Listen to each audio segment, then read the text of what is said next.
Good evening, everyone.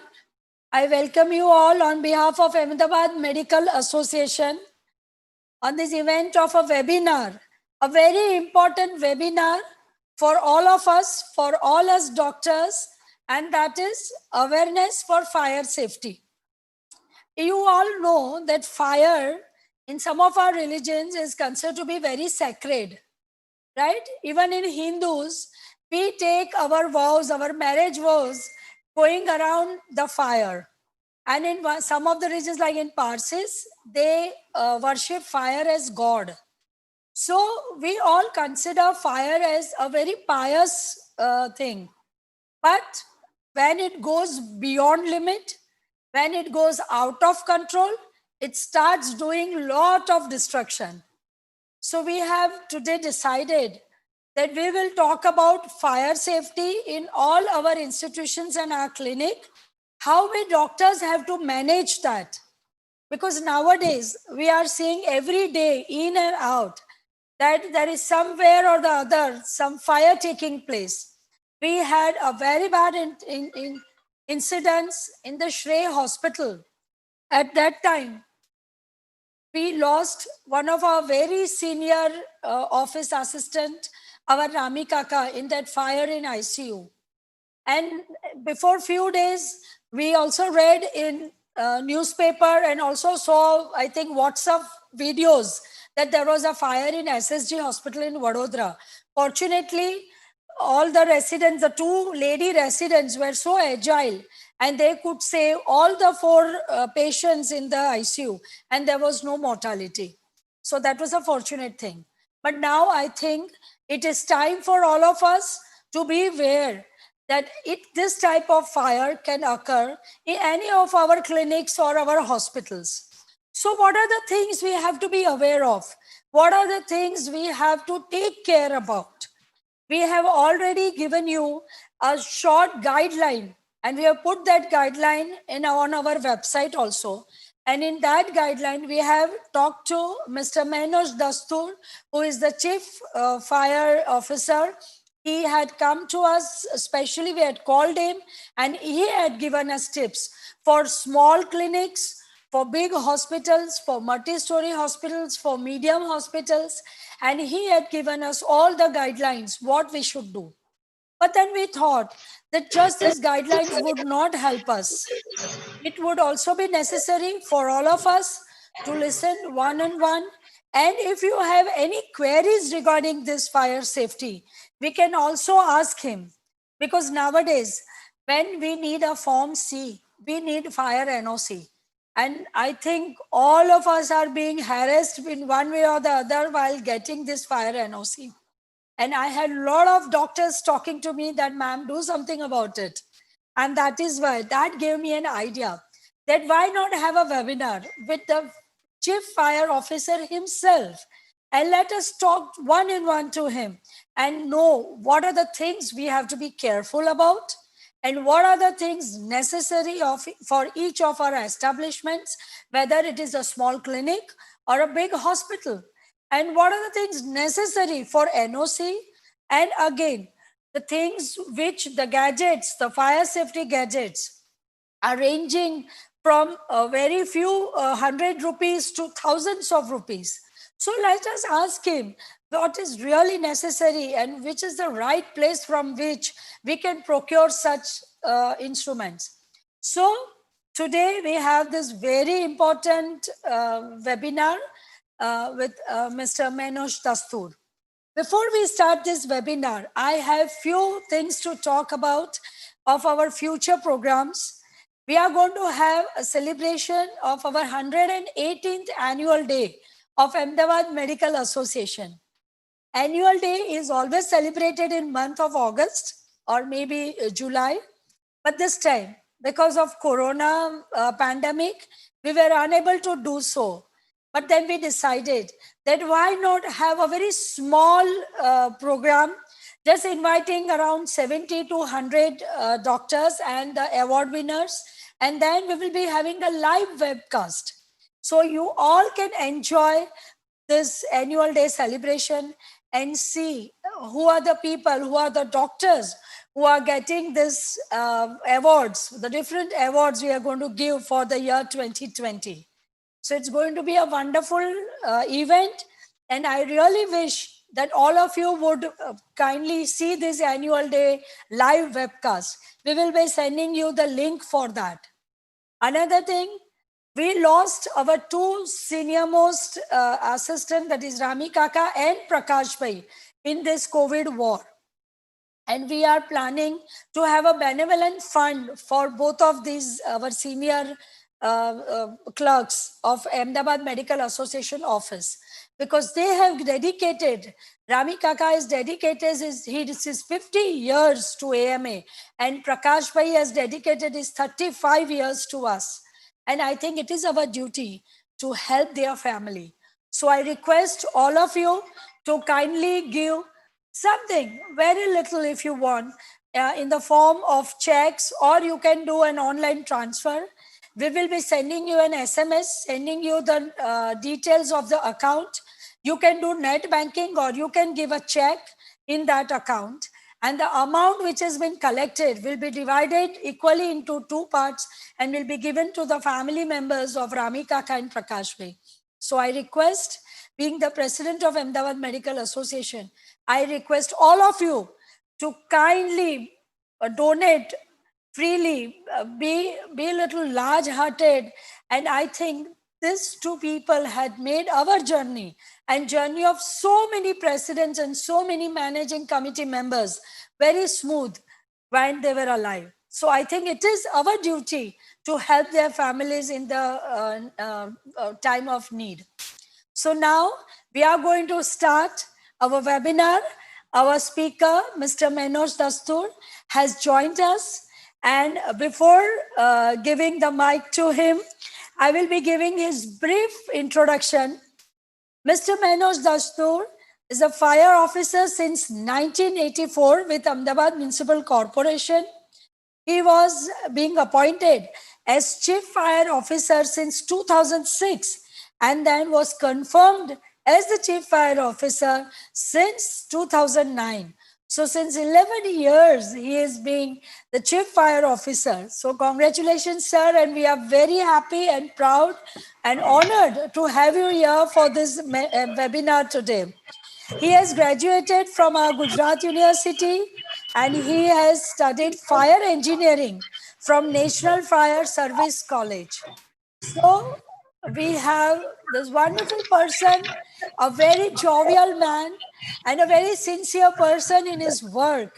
And today he is going to talk about fire safety awareness. And I request all of you, if you have any questions, kindly write those questions in the comment box and we will be answering those questions. I will ask Dr. Mehernosh, Mr. Mehernosh Dastoor, to answer those questions at the end of our webinar. So over to you, Mr. Mehernosh, and welcome at our Ahmedabad Medical Association webinar. Welcome, sir. Over to you. We'll start with very basic of firefighting and fire. There is an echo coming up.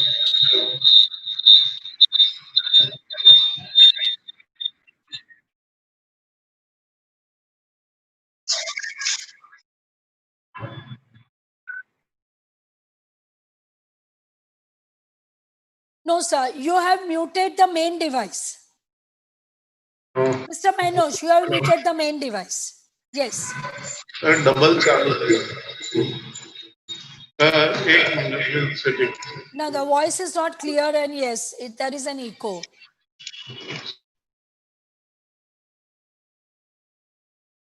We will wait for a while. He is getting connected. There is another thing which I would like to talk to you, members. We are going to have installation of our new team of Ahmedabad Medical Association for 2020-2021 on 4th of October. And in that also, we are going to have a live webcast. And I would love all of you, if you would just attend and see the live webcast of the installation of the new team of President Dr. Gadvi sir. So now I think Mr. Mehernosh is there, and over to you, Mr. Mehernosh. We had been seeing so many fires, especially hospital fires, that to COVID, housing COVID patients. I'll go to very basics of the fire that everyone must be knowing, or maybe there are classes of fire: A, B, C, D, E class of fire. A is ordinary carbonaceous material. B is gas fire. C is oil fire. D is metal fire. E is electric fire. Very simple. Extinguishing media are selected for it. And then there is a triangle of fire, which is combustible material, or it can, so it is heat, combustible material and oxygen. If these three get together, there is fire. And one of them is removed, fire cannot exist. So this is very basic. I'll just brush it up. It has been seen that hospitals may be equipped with fire extinguishers, or even a system which is set up for a high-rise building. There may be, everyone should know it. So then awareness and training comes in between. If we are talking of hospitals, I do not, or I won't say no to extinguishers, at least a small extinguisher even for a clinic. If it is a hospital housing some beds, depending on number of beds, or so that we may have a water CO2 extinguisher, a dry powder extinguisher, which is very important for electrical fires, and carbon dioxide extinguishers. So these are basic extinguishers what we can see. Now, against what we have is handheld extinguishers. And there are some firefighting equipment which are installed in the building. That's a hydrant system with a hose reel to cater to a bigger fire, or a fire which may not be extinguished by using a couple of extinguishers. If you have gone through a video of Jamnagar ICU fire, which was luckily located on the ground floor, where the staff operated extinguishers and even evacuated 5 patients. Rest 5 were evacuated by the fire services there. But use of extinguisher, timely use of extinguishers saved all of them. Nobody was critical after that, or nobody died because of burns or smoke, and they could be taken out. What happened in some recent fires where extinguishers were not used for any good reason known to them. What we do is, if the building is under a low-rise category, which is 15 meters, below 15 meters, so we say at least have extinguishers. Not only extinguishers to extinguish a fire, but any place in a hospital, in on a location where you are housing patients who may be not in a good condition to get up and walk away, or lying there unattended, except ICU. But for ICU, since we have seen so much of tragic incidents, so many tragic incidents happening, one boost to the fire we get from there is free oxygen supply, which propagates fire into a very big scenario.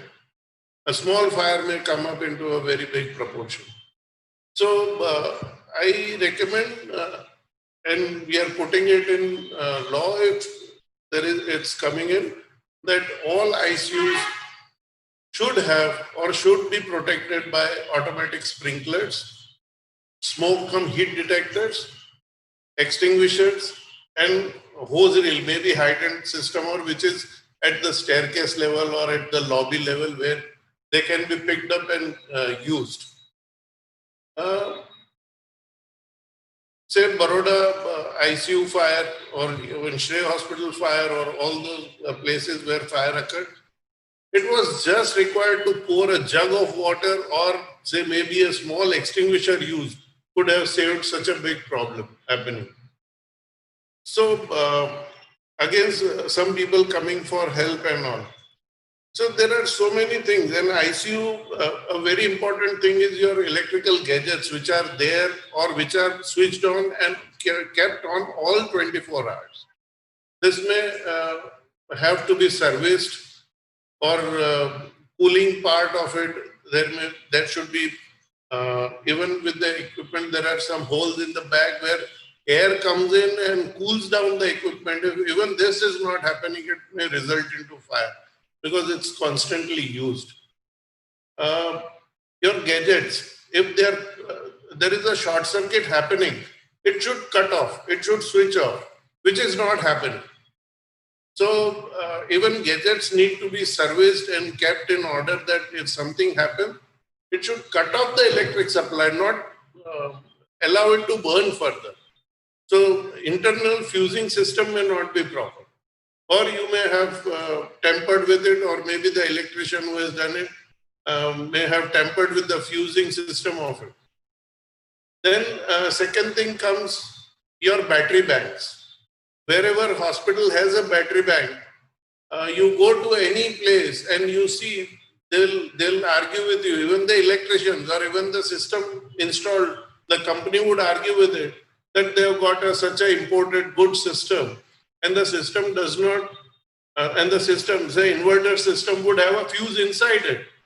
But yes, the battery leads coming from the rack where the number of batteries are connected, they are still alive even if the fuse blows off. And the cables which are coming from the battery till the inverter, they are still alive and coming in contact with them. It is heavy electrocution, heavy arcing, and even your metal X, what we use for cutting off live cables, because it's a DC current, it can melt the X also. You cannot cut the cable. So we have seen this in past. So that has to be taken care of. The fuse should be on the leads which are coming out from the battery bank, not at the end of the cable that where it is connected to UPS. No. It should be at the battery bank or where the cable starts from the battery. So that saves you a lot of problem. All your gadgets used in ICU or near a patient or even in your house, why not?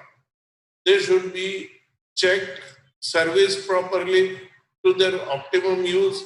And one thing we should bear in mind that any electrical equipment should be used to the capacity which is 75% of the total capacity. It should never be fully utilized. If you require a motor to drive something, if it is the requirement to be driven is 100 horsepower, never to get a motor of 100 horsepower. It should be 110, 120, 115, 125, because revolution remains the same, but more power will prevent overheating of the motors. Even a generator, if it is of some power, you can never use or should never use 100% of its capacity, never exceed 80% of its use. So the generator or a machine, the part which is producing electricity will not get overheated or will malfunction, because it has to be a sure short thing. Say for a hospital, if you are using a generator, your power use may be 100 horsepower or 100 kilowatts. If you are having a generator of such a capacity and you are using all the power, this would lead to overheating. If you are continuously using it after more than 1 hour, it will start overheating. So you should always have it of a better power to use whatever it is, say 15 to 20 to 25% more in power. Then servicing of electrical connections. It starts from electrical plugs, wall plugs, switches. If you have installed, say in your house, just a switch which is operated maybe 10 times a day, newly installed switch, if you check it after 1 year, all the screws would have got loosened up. What does that indicate? The voltage that is traveling, voltage is pressure traveling through that. It gives shock when you switch it on and switch it off. So this shock leads to loosening of the screws. If not done, then it will gradually lead to arcing, more arcing and burning of the metal, and the arc goes on and it increases to an extent that it would burn off your switches, your cable, and the fire may continue.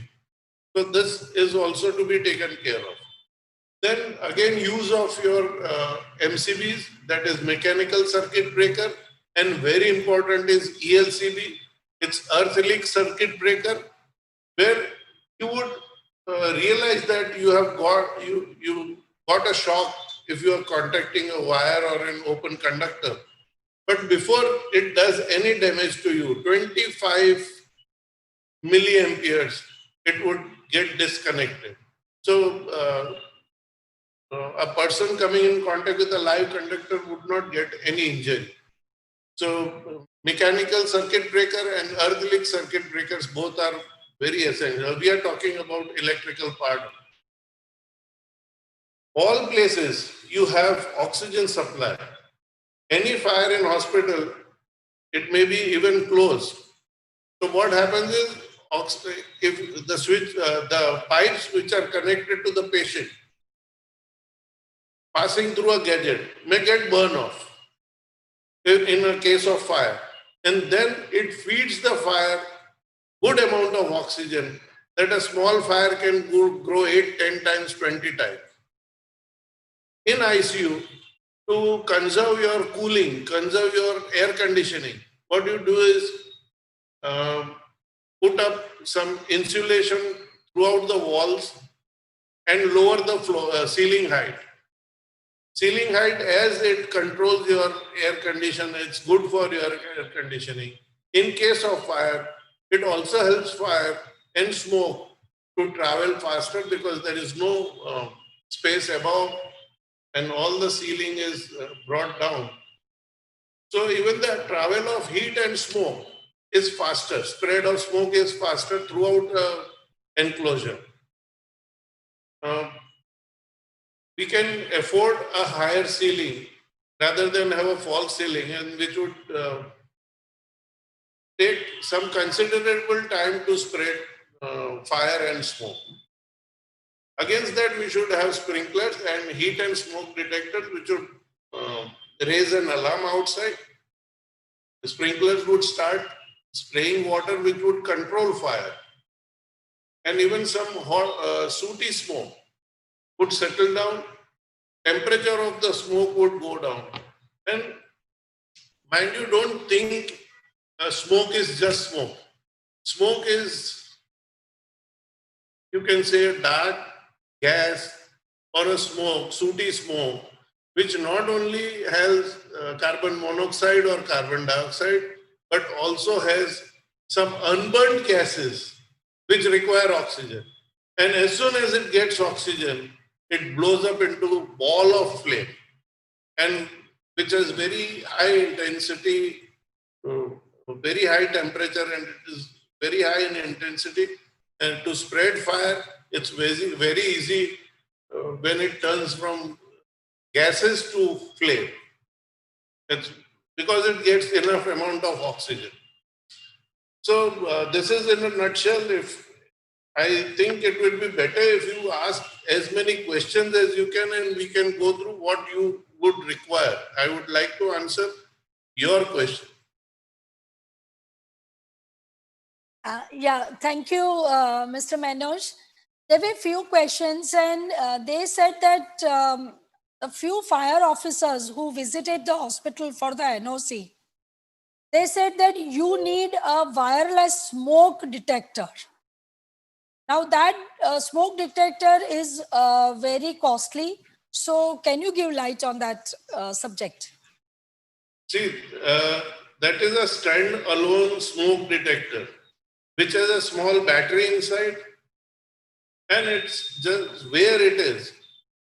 it will sound the alarm at that same point where because the speaker of the alarm is inside the detector and it cannot be audible outside your room. So it is expensive and useless. Never use this. You should have a heat cum smoke detector which is installed inside and which gives you an alarm outside the room. So someone attending to that place would help you getting an extinguisher, extinguishing fire, and call for more help. But if the detector is inside and the alarm is also inside, nobody can hear it outside the door. Even if it is installed inside your house, next room you would not be able to listen to it. So don't go for standalone battery operated fire detector or smoke and heat detector. Go for a cabled one, go for a standard one, and have an alarm put in, audio visual alarm. There is a red color indicator and a small speaker which is very high frequency sound, and it can be heard some 100 meters away. So this is to raise an alarm that something has happened.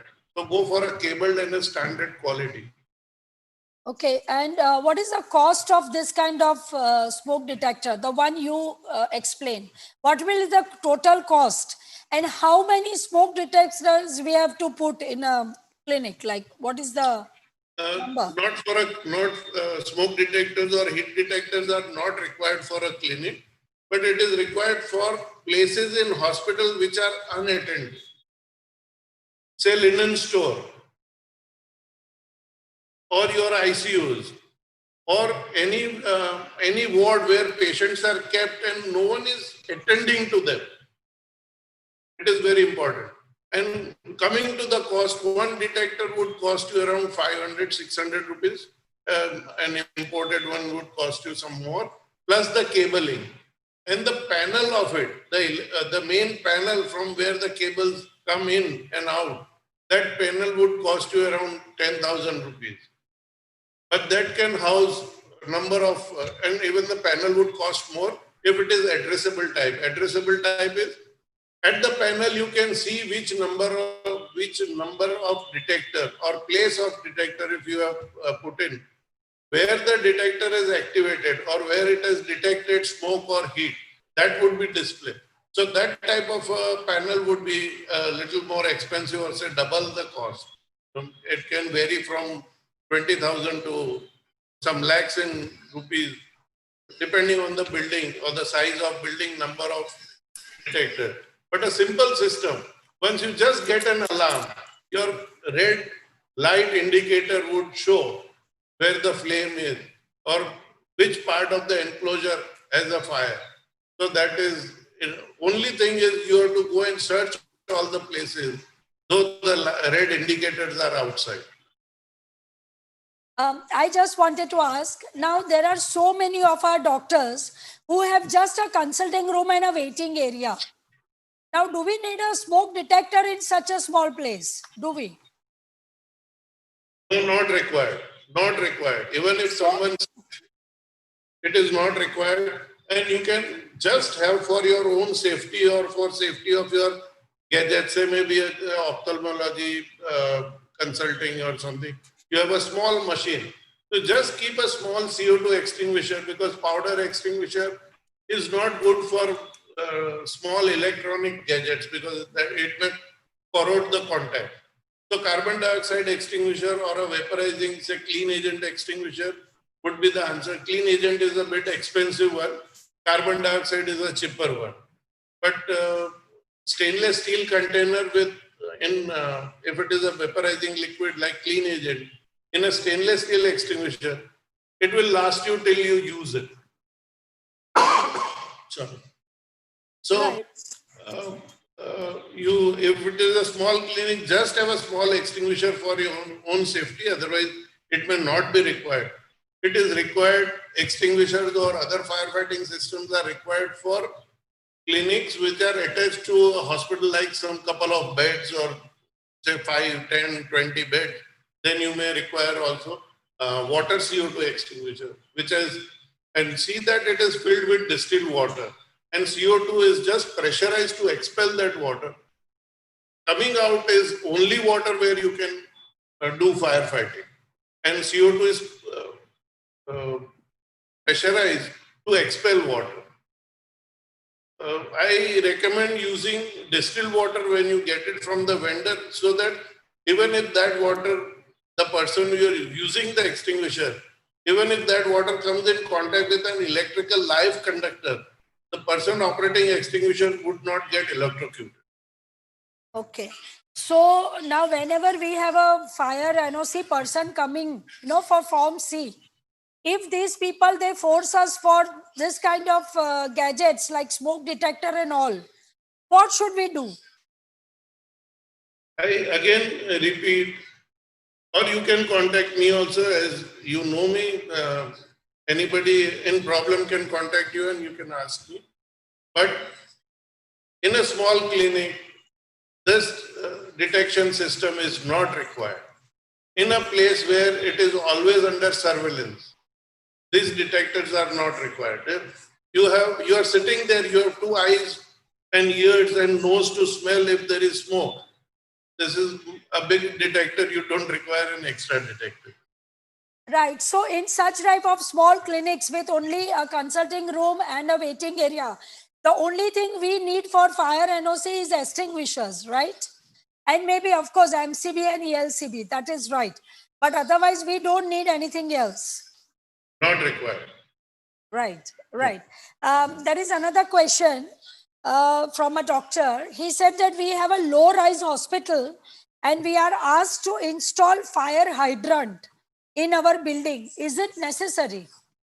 If it's a low-rise building, considering say 4 floors or something, you may not have hydrants, but have a small pump at the terrace tank, and with the pipe coming down, you have to have put in hose reels, because the building may be under low-rise category, but it's a special type of a building having ambulant patients. So just hose reels would take care of it along with extinguishers. So hose reel is a media where you can do long time firefighting, because extinguisher would get emptied in say 50 seconds, maybe 45 seconds. But then your hose reel would have a continuous supply of water from your terrace tank. And if it is a pressure pump attack, you may have water at pressure to do firefighting. Standing about 9-10 meters away, you can do firefighting. But in this building, suppose there are too many hospitals. Usually one building has some 3 or 4 hospitals. So how do we manage? Every hospital has to have their different hose reel and their different water supply? You may have one water tank at the terrace, a pipe coming down to each floor. If the floor area is about 1200 square meters or 1000 square meters, one hose reel at least is required. If it is divided into 2, then more number of hose reels at each floor. But the hose reel should be such that the end of the hose reel should reach the end of the building or the extreme corner of the building. Okay. It should be that length. Okay. Only then it is useful. And the cost of such hose reels, the approximate cost? The hose reel would cost around 5,500 plus installation or something. And your pressure pump, depending on the capacity of the pump you use, because that will depend, the capacity of the pump would depend upon the number of hose reels you are installing. Right. So it is 400 liters, 500 liters per minute, depending on that. And as it comes down, as the pipe comes down from your terrace tank, the pressure with gravity would again add to the pump pressure. So you have better pressure as you go lower, but then it should be fit to do firefighting at the topmost level also. Right. So, pressure pump plus pressure pumps are available in varied size. You may have a plastic pump, you have a cast iron pump, you may have a stainless steel pump. The cost depends on that. Plus the pipes. And if you have a pressure switch, then a pressure switch. If it is a 4-storied building and you own the whole building, then why not have a flow switch against a pressure thing? Because gravity pressure is already there. Only when you open up the nozzle of a hose reel and water flows, the pump would start. Otherwise, it would be just the gravity pressure and not the pump pressure. Okay. Any flow more than 10 liters indicated on the pipe would immediately switch on the pump. So that is a good way you can have it. Right. Okay. There is another question. The affidavit for renewal of fire NOC is very complicated to sign with many clauses. Why? No. There is a problem with some contractors coming in. And Yes. just to get some good revenue out of it, they show you as it is very complicated. Now we have got an online system. You load it up online on your civic centers or send your peon to a civic center and get it uploaded. It comes to us and the officer from nearby station would visit, will check if you have it in okay quantity or all your system as required or as he thinks the risk would be. If he says it is okay, he will issue NOC there and there. Okay. And if there is some problem, he may ask you to say install a couple of extinguisher or one extinguisher or install a hose reel system, which is like a hydrant system, but you don't have a hydrant valve. It is a small capacity extinguishing system that is to be installed. And if that is installed, that is again installed by a contractor who does all this job. And in short time, couple of days now, I think everybody faces some difficulty, but there are some formulations going on, and we'll even give you a list of vendors who are doing this business, and I think that will be easier for you. Against having this NOC, you also have to submit a contract letter or say that you will be responsible for it. The system will be maintained so that any day we find or any day there is accident, you will be held responsible if the extinguisher does not perform. Okay. Right. They say that, so now you are telling that on the civic center, what is the website where we can get this online form or something for NOC, fire NOC? If you go to the civic center, you will be shown everything. Achha, so we have to go there. We cannot get it online. I think you have to go to the civic center once and website. Check what is online because Okay. I don't remember what.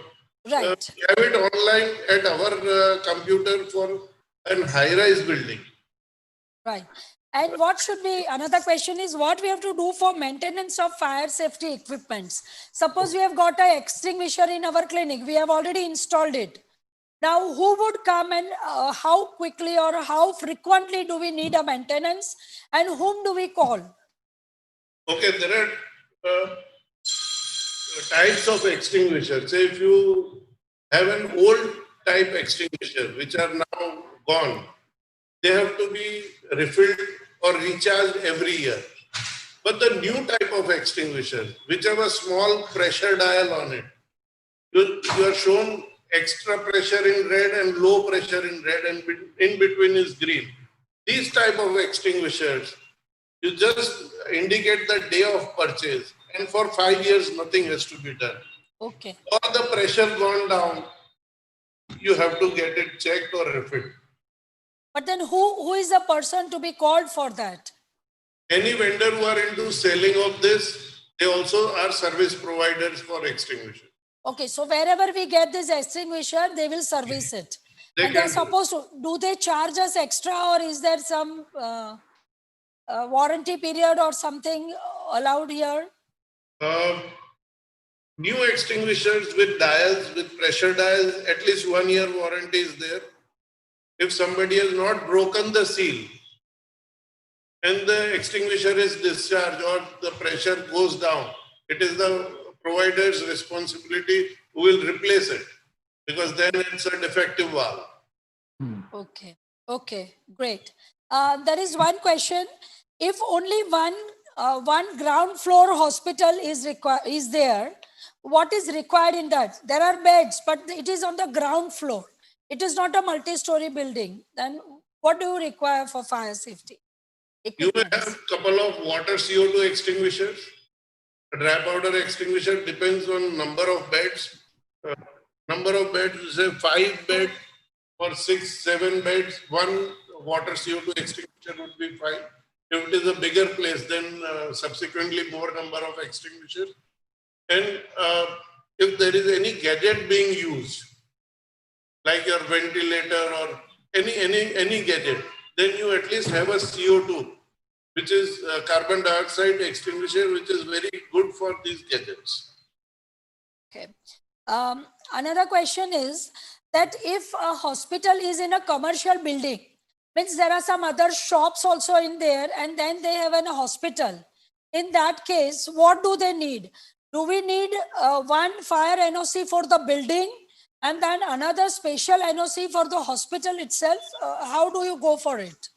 Yes, the building needs an NOC because your hospital may be on the first floor, second floor, third floor, and fire occurring on the lower floor would damage you very badly. And then you have patients who cannot move out. So there, not only firefighting or gadgets are required, it should be the passage also, safe passage for patients to move out or to be moved out, or maybe on stretchers. Your staircases should be ventilated and wide enough so that you can move a stretcher or someone can pull up a stretcher. So that is also required. Then ventilation. It should be easily ventilated or kept always ventilated. Even air-conditioned room should have some windows which can be opened up fast. They should be in a proper condition, not get jammed. Maintained every day, just one time opening, closing, at least a day, and you see that they are working fine. So the building, if you are on a higher floor, requires the NOC. Now it is commercial building above 9 meters do require NOC. So your hospital may be anywhere, and a special NOC for your hospital so that you have your own protection for firefighting. Now we have usually a problem like I have a hospital in which on the lower floors, my hospital is on the second floor and I have the lower floors where we have small shops with small 10 by 10 or 12 by 12 shops, and they are not ready for such things. What can be done for such things? Are they not forced to have a fire NOC, or is it only for the hospitals to get a fire NOC? The rest of the people don't need it. Again, anything below 9 meters, they cannot be forced to have it. But that is what I said. Again, to protect yourself, you have your not only NOC, but something operational. Extinguishers or hose reel should be operational. Having NOC does not extinguish a fire. Even if you have a fire NOC, fire may occur. And fire extinguisher is only for equipment you have installed. It is not a fire safety thing that fire would not occur. Fire occurring in other premises, especially lower than yours, will spread fire to the upper floor. And so what you can do if you think it is a risky area, shops are fine enough, but then you can have some sprinkler protection even at the window or anything so that flames coming out from the lower part would not damage your floor, or you have time to move away. Okay. Right. There is a question from one of the doctors that his maternity home is on the 4th floor of a low-rise building and he has no ICU. The area is around 2,800 square feet and he has been advised 19 smoke detectors with a fire alarm system. Is it necessary? Don't do it. Don't do it. If anybody is forcing you, let me know. Who is that genius? Actually, the problem is that for fire NOC, we have to contact lot of agents and we have to pay them a lot. So which is the easiest way out, without an agent. So I think you have told us that you have to go to a civic center and get the fire NOC directly rather than going through the agents. And I think then if you have some problem, yes, you can send your peon or whosoever is admin or something to the nearest fire station. Okay. Contact the station officer there and ask him, this is our problem. Inspect it and advise. That's the best and the fastest and the safest. So you have an authorized person to inspect your site and advise you accordingly. Right. Okay. Okay. So we don't need an agent. Yes. Sir, our small clinics, doctor friends have also received a notice from the AMC. So is it compulsion for them to have or just for safety? See, what happens is there are say 2,247 hospitals, clinics, and all these consulting rooms. We cannot cater to everybody. So there is an estate department who has served notices to all hospitals, which even we are not knowing.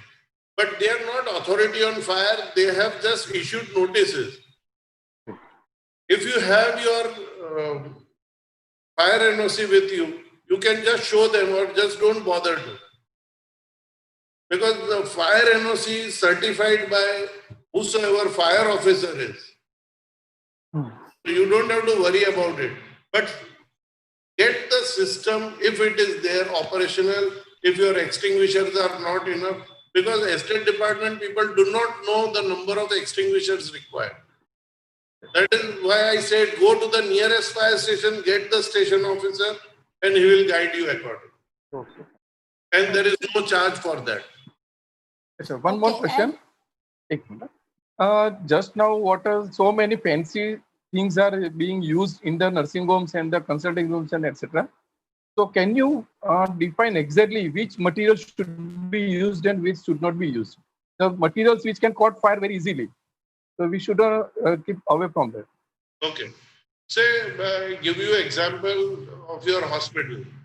Say you are using some linen, you are using curtains, you are using some insulating material on the wall. Linen means bed sheets and curtains are available in fire retardant material. You can use them. So even if you apply a gas lighter to it, it will char gradually. And if you remove your lighter, the fire no longer continues. That is what fire resistant material is. So that is also available. It may be say 10, 15, 20% more in price than your common linen. Then insulating material. So people using plywood or your plastic sheets, that should be discontinued. They are highly flammable. They give you noxious fumes and very dense smoke. So discontinue with that. You can have some gypsum plaster boards or your bison boards used, which would protect you even if they get a little wet. Not the gypsum. Gypsum would fall down if they get wet. But they are very good insulators and they are non-flammable. I think, Dr. Dhiren bhai, we have already put this material to be used and not to be used on our website. So I request all the members to kindly go through it again. Yes, exactly. And there we have given all the guidelines, what Mr. Mehernosh is telling us now. Yes, Dhiren bhai. It's the same thing. Yes. There is another question from one of the doctors. What should be taken care for fire safety exit when there is a fire? When a fire takes place, what are the things we should take care? Okay. If we are talking of emergency exit, it is only possible for hospitals, especially if they are on the ground floor. Then you have an extra ramp at the back with more number of doors and where the patient can be with the bed pulled out of that. For higher floors, you have to depend on your stretcher lifts and your staircases. So number one, the staircase should be ventilated. Your lift should be in a location where it's ventilated, so no smoke from any floor would enter the lift. If smoke enters the lift or the staircase, and if it is closed from outside, not ventilated, what happens is smoke is hot gases and will travel up. So people wanting to escape from higher floors will be prevented. So ventilated staircase is must.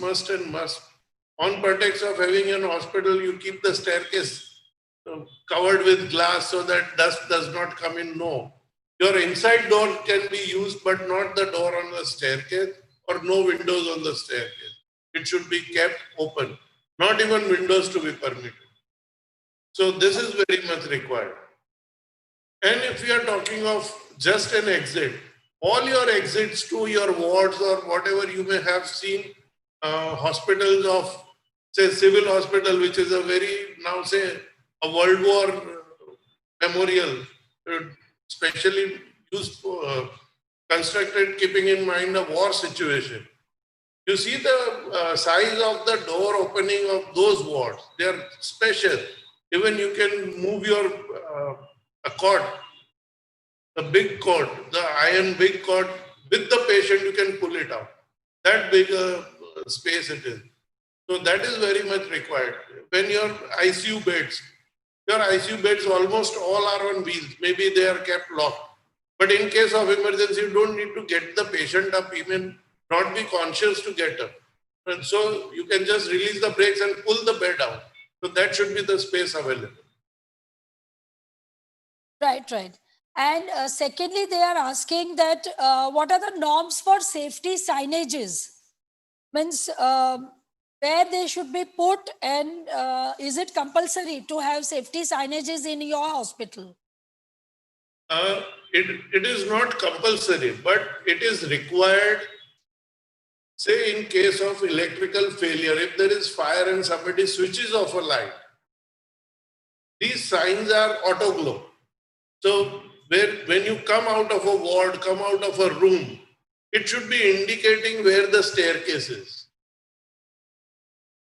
Otherwise, you are lost in a smoke situation or in a panic situation and lights off, you cannot see anything. So a strip on the floor, which would be in the center of the passage to pass, in center of the staircase. So, and it should glow. It should also have a light fitting. So when there is light, the light is feeding the auto glow signages. And when there are no lights, they will glow like what you in simple language say radium. It's not radium, but it is auto glow. So that should be installed where it turns dark. If there is no ventilation, no natural light, or if you have a generator in option, say automatic switching on generator, then this may not be required. Or at least have emergency lights put in all areas. So as soon as the electricity trips out, there are small lantern type of lights which you can install in all your enclosures and passages. As soon as the lights go, they will switch off. Right. And they are saying now, again, I know the same questions I'm asking you, but there are too many of those same type of questions. That do we really need an agent to finish the NOC, or as you said, you don't need an agent, right? And if somebody is harassing you, can we complain somewhere? You don't need an agent, let him go to wherever he wants. Nobody would listen to him. Only thing is when a fire officer visits, say a fire officer, not anybody else, not any other department, he will tell you or give a format of what conditions you should fulfill. Just sign it, stamp it, and submit it. That is all is required. And he will ask you for number of extinguishers. You have to submit the copies of bills you have procured or the system you have worked, have photographs of it. Submit those photographs, your undertaking, and your extinguisher bills and all, and you have NOC. There is nothing more to be done about it. Yes. And is there any provision for us to train our staff for this fire equipments, use of fire equipments? Since a week, I had been in contact with Bharat Gadvi sir, HCG. I think he would be contacting, and he is fixing up training of 4 or 5 hospitals at one place every Saturday. Okay. So there will be about 4 or 5 locations, so about 20 to 25 hospitals every Saturday will be trained in, or some staff of that hospital. So what I suggested is, for training, there may be some talk, but when it comes to use of extinguisher, use those extinguishers which are in your hospital, so that they are again discharged while demonstrating, again refilled. And your hospital staff knows what to use where and when. So they will be, say, I'll give you an example of a carbon dioxide extinguisher. To reduce the velocity of the gas coming out, there is a tapered horn there, which produces such a loud sound that person who has never handled that extinguisher, listening to that sound, he will leave it away and run away. Okay. So once in lifetime, you need to operate that just to know or stand near a person who is operating, see what sound it gives. Second thing, dry powder extinguisher. Dry powder extinguisher, the powder reacts with the burning material. So it decays the burning material at such a fast rate that it would require 200% of oxygen against 20% available. And then react with the flame also. So when the powder goes to the flame for a split second, you will see that if you are looking at the fire, you will think the fire is intensifying. Then the split second is over, you will see fire is no more. So this has to be just seen once to get confident of using a fire extinguisher. Quite true. So can we get like how many staff you need that you can get a personal trainer in your clinic or an hospital? So we will arrange for some fire officers from our department to be there at all these 4 or 5 sites, and you may have number of people because most of them will be onlookers, and we'll see that the staff members will set up a small fire and see how it is extinguished by your staff. Okay, okay, very good. So that's a live training they really needed, right? Yes. There is one last question from one of the doctors.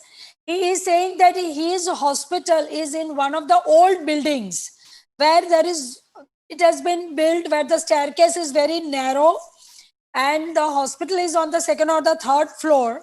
And now they are not getting fire NOC because the exit is not enough.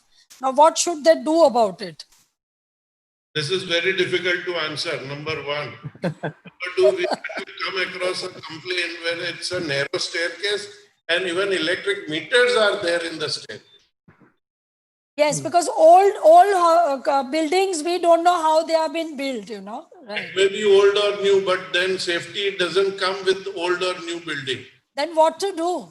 I think the meter should be replaced from the staircase, replaced to anywhere outside.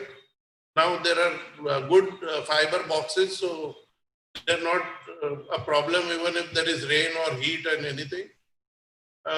Staircase, if it is metal or maybe if it is kept free of any extra fitting, I think staircase would be fine enough. And if you cannot do anything, you have to have some sort of a stretcher which can be easily slid down those staircase. Okay, so you have to make one exit in case of fire. So you have to spend that much money to have your own exit made. Yes. Right. Either you can have a lift or a broader staircase or slope. Yes. I think we had enough questions, and I'm sure members, you must have really been, I think this was a wonderful, eye-opening lecture for all of us, a wonderful talk. We are very much thankful to Mehernosh ji. And over to you, Dr. Dhiren Bhai, is our honorary secretary for the Thanksgiving. Thank you. Thanks a lot, Mr. Dastoor, for explaining each and every smallest facts of the fire safety, particularly in our clinics and hospitals. I'm also thankful to all viewers watching us on the Facebook and the YouTube link. And again, thanks to all of you from the Ahmedabad Medical Association. Thank you. Thank you, sir. Thank you very much. Thank you. Thank you. Good luck.